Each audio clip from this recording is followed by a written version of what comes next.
قیمتوں میں مسلسل اضافہ ہو رہا ہے، دنیا میں مانگ بڑھ رہی ہے۔ اسی اثنا میں یمن کی جانب سے جو سعودی آئل ریفائنری پر اٹیک ہو رہے ہیں، یہ سعودی عرب کے لیے انتہائی تشویشناک ہے۔ اب یہ خبر سامنے آئی ہے کہ UAE اور قطر لبنان گئے ہیں، لبنان میں ان کے جو نمائندے ہیں وہ وہاں کئی دفعہ جا چکے ہیں اور حزب اللہ کے مختلف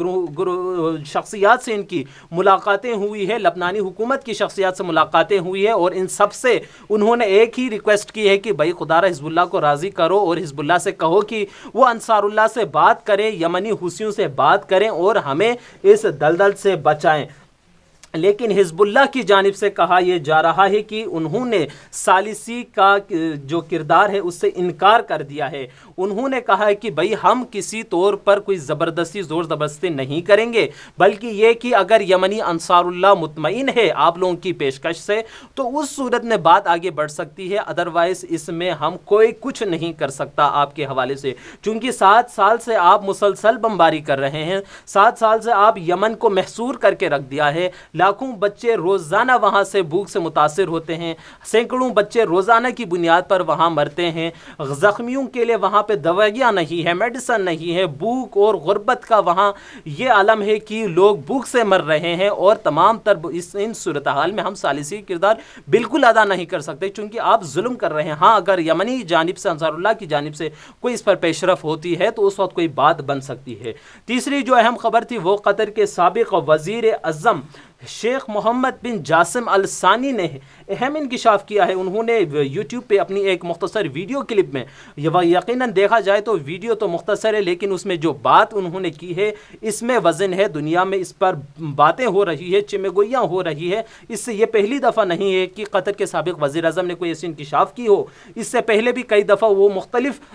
واقعات سے، مختلف حقائق سے پردہ اٹھا چکے ہیں، اور اب یہ ہے یہ شام جنگ کے حوالے سے انہوں نے انکشاف کیا ہے۔ ان کا کہنا ہے کہ یہ جو شام کا بحران ہے یہ ایک خطرناک سازش تھی، باقاعدہ اس کو پری پلان کیا گیا، امریکہ اور اسرائیل، ترکی، سعودی عرب، بلکہ ان کا کہنا ہے ہم قطر ہم بھی شامل تھے اس میں شروع میں، اور ہمارے علاوہ متحدہ عرب امارات اور بہت سی ایسی ریاستیں جو امریکہ اور اسرائیل کے جو اتحادی یا ایما ان کے اشارے پہ چلنے والے ہیں یہ سارے شامل تھے، اور پری پلان ہم نے جو شام کی جنگ ہے اس کو ہم نے شروع کروائی، بشار الاسد کا تختہ الٹنا چاہتے تھے ہم سب مل کے، اور اس کے لیے 2 جگہوں پر وار کنٹرول روم بنایا گیا، اور وہ بھی ایک اردن میں، دوسرا ترکی میں۔ ترکی یعنی کہ جو ہم سب کے سامنے ایک اردوگان اپنے آپ کو ایک نیوٹرل اور مسلم امت کا لیڈر سمجھتے ہیں، اور وہیں پر کنٹرول روم بنا کہ اپنے ہی ایک برادر ہمسائے ملک کے خلاف کارروائی کی جا سکے، اور جس میں ان سب میں تعاون قطر کے سابق وزیر اعظم کے بقول سعودی عرب، قطر، اردن، ترکی سارے اس میں شامل تھے۔ اردن میں الموک کے نام سے وار روم تھا، جبکہ ترکی میں الموم وار روم کے نام سے بنائے گئے تھے، جس میں پوری مانیٹرنگ ہو رہی تھی کہ شام میں کیا کرنا ہے، کس طرح تشدد کرنا ہے، کس طرح سویلین کو نقصان پہنچانا ہے تاکہ عام عوام بشار الاسد کے خلاف ہو جائے، اور کس طرح وہاں پہ جو لڑنے والی داعش اور دیگر جو دہشت گرد تنظیمیں ہیں ان کی کس طرح سپورٹ کرنی ہے، لہٰذا اور دنیا کو بشار الاسد کا چہرہ کس طرح اور ان کی حکومت کا خراب کرنا ہے، اور جو دہشت گرد اور دیگر لڑنے والے ہیں ان کو کس طرح سویلین بنا کر پیش کرنا ہے، یعنی تمام تر چیزوں پر وہاں بیٹھ کے یہ کنٹرول کرتے تھے۔ اور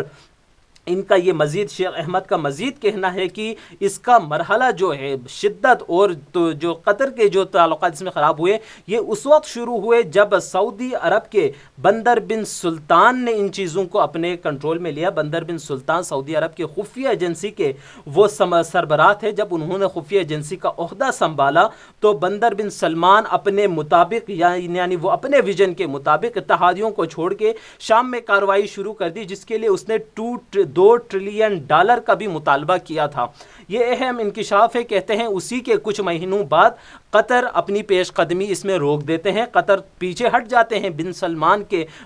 سلطان کے جو اس کا کارنامے تھے اس وجہ سے۔ کہتے ہیں کہ اس کے بعد ہم قطر یعنی پیچھے ہٹے، لیکن باقی ممالک نے اپنی تمام تر کوششیں کی کسی طرح بشار الاسد کا تختہ الٹا جا سکے، لیکن کل بشار الاسد کا جو دورہ UAE ہے یہ ان تمام سازشوں کے منہ پر تمانچہ تھا کہ تم لوگ سارے مل کے میرے خلاف ہوئے،